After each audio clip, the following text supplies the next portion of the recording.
Hello दोस्तों, मेरा नाम ज्योति है और आप देख रहे हैं ज्योति एक्सप्लेन्ड। ये कहानी एक ऐसे लड़के की है जो आधा इंसान और आधा गॉड है। इस लड़के को अपनी ताकत और सच्चाई समझने के लिए एक ऐसे खतरनाक जर्नी पर जाना है जहां से वापस आना नामुमकिन है। सीजन की शुरुआत हमारे मेन लीड पर्सी से होती है, जो हमें बताता है कि उसे बचपन से ही अजीब चीजें नजर आती हैं।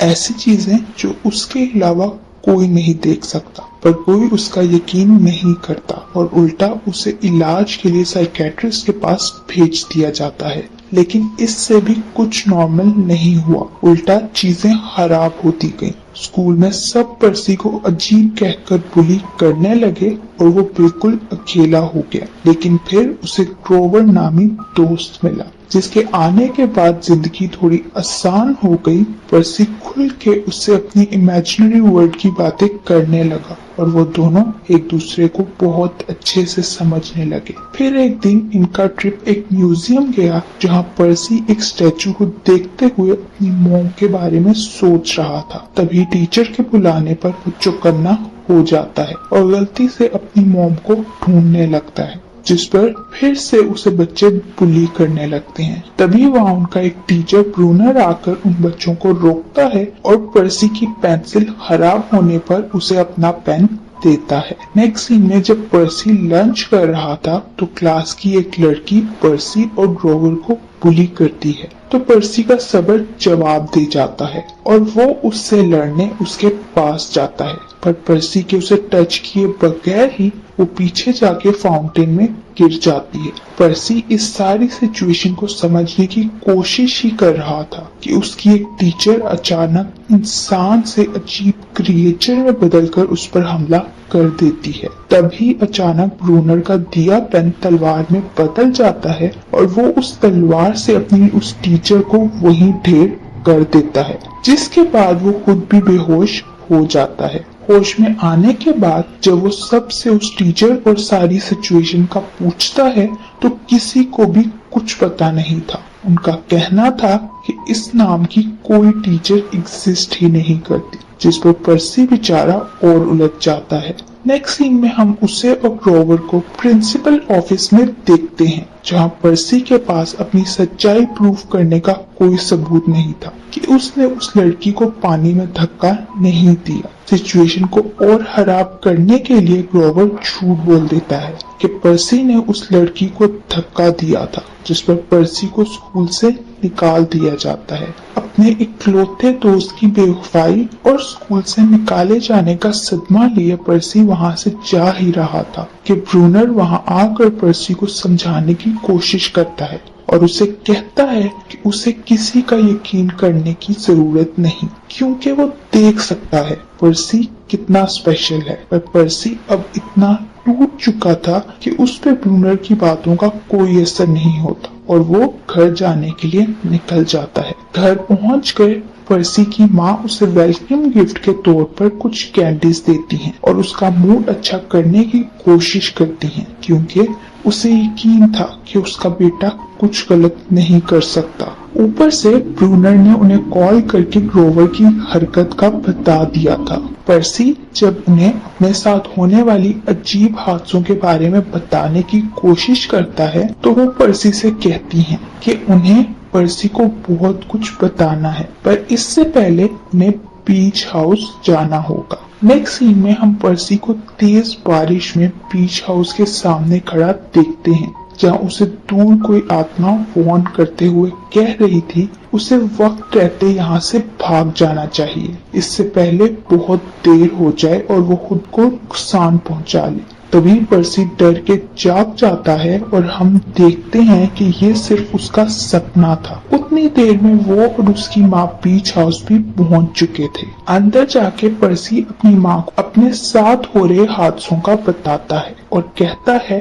कि अब तो वो सच और इमेजिनेशन में फर्क भी नहीं कर पा रहा। तो वो ये सब जान के शॉक्ड हो जाता है कि उसकी माँ तो ये सब पहले से जानती थी। यहाँ वो पर्सी पे रिवेल करती हैं कि पर्सी कोई आम इंसान नहीं बल्कि एक डेमी गॉड है। यानी आधा इंसान और आधा गॉड। उसकी माँ को इसी बीच हाउस में उसके पिता मिले थे जो एक गॉड थे। दोनों को प्यार हो गया और फिर पर्सी उनकी जिंदगी में आ गया, लेकिन वो खुद नहीं जानती कि वो गॉड कौन सा था और अब कहाँ है। एक डेमिंग गॉड जब तक अपनी ताकतों को समझ नहीं जाता, मॉन्स्टर ऐसे ही उसकी जान के दुश्मन बने होते हैं और पर्सी को भी वही मॉन्स्टर्स हंट कर रहे हैं ताकि उसके ताकतवर होने से पहले उसे खत्म कर सके। पर्सी ये सब हजम करने की कोशिश कर ही रहा था कि वहाँ ग्रोवर आ जाता है, जिसके बकरे जैसे पाँव देख के पर्सी और उलझ जाता है। ग्रोवर उन्हें बताता है वो लोग मजीद इंतजार नहीं कर सकते क्योंकि अब पर्सी का यहाँ रहना खतरे से खाली नहीं है। जो सुन के पर्सी की माँ बाकी बातें गाड़ी में करने का बोल के उन दोनों के लिए वहाँ से निकल जाती हैं। गाड़ी में ग्रोवर पर्सी को बताता है कि वो उसका प्रोटेक्टर है। डेमिगॉड्स की जर्नी आसान नहीं होती और ऐसे में उन्हें एक ऐसे साथी की जरूरत होती है जो उन्हें समझ के उनका साथ दे सके। ग्रोवर भी उसके लिए वो ही है। पर्सी अभी भी उससे नाराज था तो ग्रोवर उसे बताता है कि उसने स्कूल में जो किया वो करना जरूरी था ताकि वो पर्सी को प्रोटेक्ट कर सके, वरना मॉन्स्टर्स उसे वहां आसानी से ढूंढ के मार सकते, जैसे उस टीचर ने अचानक हमला कर दिया था। पर्सी के पूछने पर ग्रोवर बताता है कि मिस्ट की वजह से किसी को भी उस हमले या उस टीचर के गायब होने का पता नहीं चल सका। मिस्ट ही सुपरनैचुरल और ह्यूमन वर्ल्ड के बीच का संतुलन बनाए रखती है। ग्रोवर उसे बताता है कि उसके बाकी सवालों का जवाब उसे कैंप में जाके मिल जाएगा, जो मिस्ट की दूसरी तरफ डेमिगॉड्स के लिए घर है, जहां वो इन मॉन्स्टर से सेफ अपनी दुनिया बसा सकते हैं। तभी अचानक उन पे एक मॉन्स्टर हमला कर देता है, जिससे लड़ते हुए इनकी गाड़ी का बहुत बुरा एक्सीडेंट हो जाता है, पर इनमें से किसी को भी कोई नुकसान नहीं पहुंचता। जिस पर ये तीनों फौरन कैंप के लिए निकलते हैं, जहां पर्सी की माँ उसे इमोशनल गुड बाय करते हुए ग्रोवर से वादा लेती है कि वो उसके बेटे का हमेशा ख्याल रखेगा। मॉन्स्टर के आने की आवाज सुन के पर्सी की माँ उसकी जैकेट ले लेती है क्योंकि ये मॉन्स्टर स्मेल के पीछे जाते हैं। वो मॉन्स्टर को पर्सी की जैकेट से डिस्ट्रैक्ट करने की कोशिश करती हैं ताकि उनका बेटा सही सलामत कैंप पहुंच सके, लेकिन इस चक्कर में वो मॉन्स्टर उन्हें मिट्टी की तरह ढेर करता जमीन पे फेंक देता है। अपनी माँ को अपनी आंखों के सामने मरता देख पर्सी खुद पे काबू नहीं कर पाता और उस मॉन्स्टर से लड़ने पहुंच जाता है, जिससे वो कमजोर होने के बाद भी अच्छा मुकाबला देता है और अपने गुस्से में पागल हुआ मार भी डालता है, जिसके बाद वो खुद भी बेहोश हो जाता है। नेक्स्ट सीन में जब उसे होश आता है तो वो कैंप में था, जहां वो अभी भी ग्रोवर को अवॉइड करते हुए बाहर अपने पिता को ढूंढने निकल जाता है, जहां वो कैंप के डायरेक्टर मिस्टर डी और ट्रेनर से मिलता है। ट्रेनर और कोई नहीं, उसी के स्कूल का टीचर ब्रूनर था, जो आधा इंसान और आधा घोड़ा है। ब्रूनर पर्सी को अकेले में ले जाके बात करने लगता है। वो उसे कैंप के 12 कैबिन्स दिखाता है, जहां 12 गॉड्स के बच्चे रहते हैं, जिन्हें गॉड्स ने अपना बच्चा मान लिया है। जब पर्सी अपने कैबिन का पूछता है तो ब्रूनर उसे बताता है कि उसके पिता ने उसे अभी तक क्लेम नहीं किया, इसलिए कोई नहीं जानता उसका पिता कौन है। गॉड सही वक्त आने पर अपने बच्चे को अपनाते हैं, जो कभी भी आ सकता है। इसीलिए अभी वो गॉड हर्मेस के कैबिन में रह सकता है, जहां उसके बच्चे और अनक्लेम्ड बच्चे रहते हैं। वहां पर्सी की लूक नामी लड़के से दोस्ती हो जाती है। सीन्स ग्लोवर पे शिफ्ट होते हैं, जो एक अजीब सी केव में जाता है और वहां से वापस आने के बाद वो सीधा ब्रूनर और मिस्टर डी के पास पहुंचता है, क्योंकि उसे पर्सी की मॉम के बारे में कुछ ऐसा पता चला था जो पर्सी को पता होना जरूरी था। पर ब्रूनर और मिस्टर डी उसे सख्ती से पर्सी को इस बारे में बताने से मना करते हैं। वहाँ पर्सी एक सहरा में आग के आगे बैठा था कि उस पे मॉन्स्टर हमला कर देते हैं, पर तभी उसकी आंख खुल जाती है क्योंकि ये हमेशा की तरह सिर्फ एक डरावना सपना था। लूक उसे काम डाउन करते हुए कहता है कि ऐसा यहाँ इन सबके साथ होता है, इसलिए उसे डरने की बजाय इसे एक्सेप्ट कर लेना चाहिए। ये सुनकर पर्सी काफी रिलैक्स्ड फील करता है कि पहली बार लोग उसे बुली करने के बजाय समझ रहे थे, यानी वो वाकई अपनों में आ गया था। पर्सी लूक के साथ बाहर जाता है तो एरिस की बेटी क्लैरी पर्सी को बुली करने लगती है, क्योंकि उससे लगता है कि पर्सी ने मॉन्स्टर को मारने वाला सिर्फ झूठ बोला है ताकि वो यहाँ सबकी अटेंशन ले सके। लूक उसे वहाँ से जाने का बोल देता है, जिस पर पर्सी हैरान था कि उसने लूक को कुछ नहीं कहा, जिस पर पर्सी को पता चलता है कि लूक यहाँ का सबसे अच्छा स्वॉर्ड्समैन है, इसलिए उससे पंगा लेने से पहले लोग 10 बार सोचते हैं। पर्सी समझ जाता है कि अगर उसे अपनी ताकत समझ आ जाएगी तो उसे इज्जत भी मिल जाएगी और कोई उसे बुली नहीं कर पाएगा। यही नहीं, उसके पिता भी उसे इग्नोर नहीं कर सकेंगे और क्लेम कर लेंगे, जिस पर वो लूक के साथ अलग अलग जगह पर ट्रेनिंग करने के लिए जाता है ताकि अपनी ताकत को समझ सके। पर हर जगह कोई ब्लंडर करता मुंह छुपा के निकलने की करता है।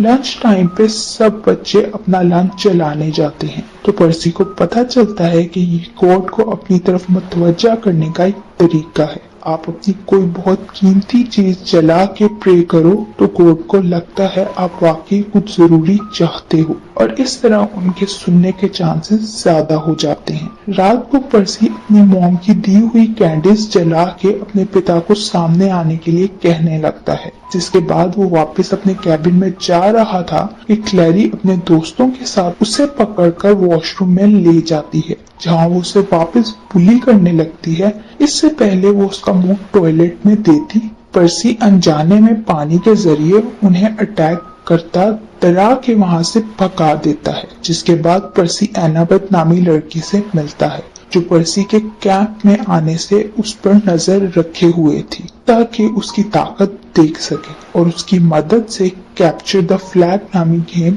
जीत सके। नेक्स्ट सीन में लूक पर्सी को बताता है कि ये गेम हर साल सारे कैबिन्स के बीच होती है। जो टीम सबसे पहले फ्लैग कैप्चर करेगी वही विनर होगी। एनाबेथ थीना की बेटी है और लूक और उसकी टीम 3 बार गेम जीत चुकी थी, पर अभी तक कोई भी चौथी बार नहीं जीता। एनाबेथ की इतनी तारीफें सुन के पर्सी हैरान था, जहां लूक उसे बताता है कि वो एनाबेथ से बहुत प्यार करता है क्योंकि वो उसकी छोटी बहन है। लूक उसे बताता है कि एक टाइम था जब 3 गॉड्स ने अपने बच्चों को क्लेम करने से इनकार कर दिया था क्योंकि उनके बच्चे बहुत ताकतवर हो रहे थे। इसी वजह से लूक और उसकी दोस्त थालिया बहुत मुश्किल से गुजरे, क्योंकि फॉरबिडन चाइल्ड होने का मतलब है कि मॉन्स्टर्स लगातार आपके पीछे पड़े रहेंगे। इसी दौरान में वो दोनों एनाबेथ से मिले जो बहुत अच्छी फाइटर है। फिर एक गॉड ने अपना वादा तोड़ते हुए अपने बच्चों को क्लेम कर लिया, जिसके बाद ये तीनों कैंप की तरफ आ रहे थे, पर उसी बीच थालिया की मौत हो गई। तब से एनाबेथ और लूक एक दूसरे की फैमिली हैं और हमेशा एक दूसरे का साथ देते हैं। पर्सी पूछता है कि वो आखिर पर्सी के पीछे क्यों पड़ी है, जिस पर लूक उसे बताता है कि एनाबेथ इस कैंप की सबसे स्ट्रॉन्ग वॉरियर है। इस बात को प्रूव करने के लिए बस एक आखिरी चीज जो बची है वो है एक क्वेस्ट पे जाना। उसे बोला गया है कि इस कैंप में एक बच्चा आएगा जिसकी किस्मत में क्वेस्ट पे जाना लिखा होगा और तब एनाबेथ उसके साथ जा सकती है। इसलिए जब भी कैंप में कोई नया बच्चा आता है तो एनाबेथ उस पर नजर रखती है। तो हो सकता है कि पर्सी ही वो लड़का हो। तभी गेम शुरू होने का वक्त हो जाता है, जहां ब्रूनर गेम्स के रूल्स बताते हुए सबको एक दूसरे को हर्ट करने से मना करता गेम शुरू कर देता है, जिसके बाद एनाबेथ पर्सी को अपने साथ ले जाती है जबकि बाकी टीम लूक के साथ जाती है। एनाबेथ पर्सी को जंगल में दूर एक जगह पर ले जाकर कहती है कि उसे यकीन है पर्सी सब संभाल लेगा, जिसके बाद इनविजिबल हैप पहन के गायब हो जाती है। वहाँ लूक को एनाबेथ के प्लान पे यकीन था, इसलिए वो अपनी टीम के साथ एक एक करता बाकियों को हरा के फ्लैग के करीब जाता है। सीन्स पर्सी पे शिफ्ट होते हैं जो वेला बैठा हुआ था। तभी वहाँ क्लैरी अपने दोस्तों के साथ आके फ्लैग ढूंढने के बजाय पर्सी से कल रात का बदला लेने के लिए उस पर हमला कर देती है। पर्सी अकेला और वो 3 लोग, लेकिन अपनी जान बचाने के लिए पर्सी उन्हें अच्छा मुकाबला देता है और फिर आखिर एक लंबी फाइट के बाद वो क्लैरी का हथियार तोड़ता उसे एक बार फिर हरा देता है। क्लैरी गुस्से से पागल हो जाती है। तभी वहाँ लूक और उसकी टीम फ्लैग लिए पहुंच जाती है, यानी वो चौथी बार जीत चुके थे।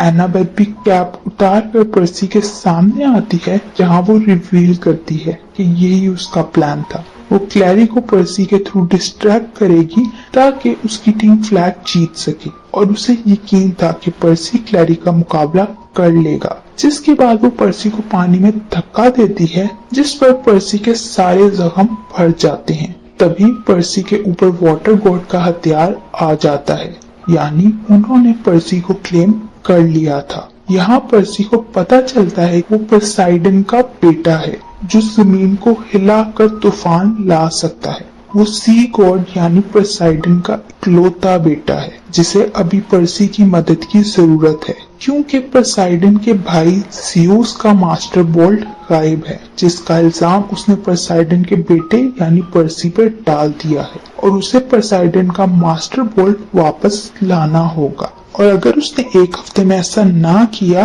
तो जियोस जंग शुरू कर देगा। इसलिए पर्सी को बोल्ट ढूंढने के लिए क्वेस्ट पे जाना होगा, लेकिन वो समझ नहीं पा रहा था उसे बोल्ट कहाँ मिलेगा। तभी ब्रोनर कहता है कि बेशक जियोस और पोसाइडन के बीच चीजें अच्छी नहीं चल रही, पर एक और गॉड भी है जो अपने इन दोनों भाइयों से वाकई नफरत करता है और इन्हें लड़वाने के लिए किसी भी हद तक जा सकता है। पर्सी समझ जाता है कि वो हेडिस की बात कर रहा है, जो अंडरवर्ल्ड में रहता है, और वहाँ जाना सांप के मुंह में हाथ डालने के बराबर है। लेकिन वो पोसाइडन की मदद करने से इनकार कर देता है। उसका कहना था जिस पिता ने उसे सारी जिंदगी ऑन नहीं किया, वो उसके लिए कुछ नहीं करना चाहता। तभी वहाँ ग्रोवर आकर रिवील करता है कि उसकी माँ की मौत नहीं हुई, बल्कि वो हेडिस की कैद में है, और बोल्ट ढूंढने भी उसे वहीं जाना है। ये सुन के पर्सी फौरन क्विज पे जाने के लिए तैयार हो जाता है,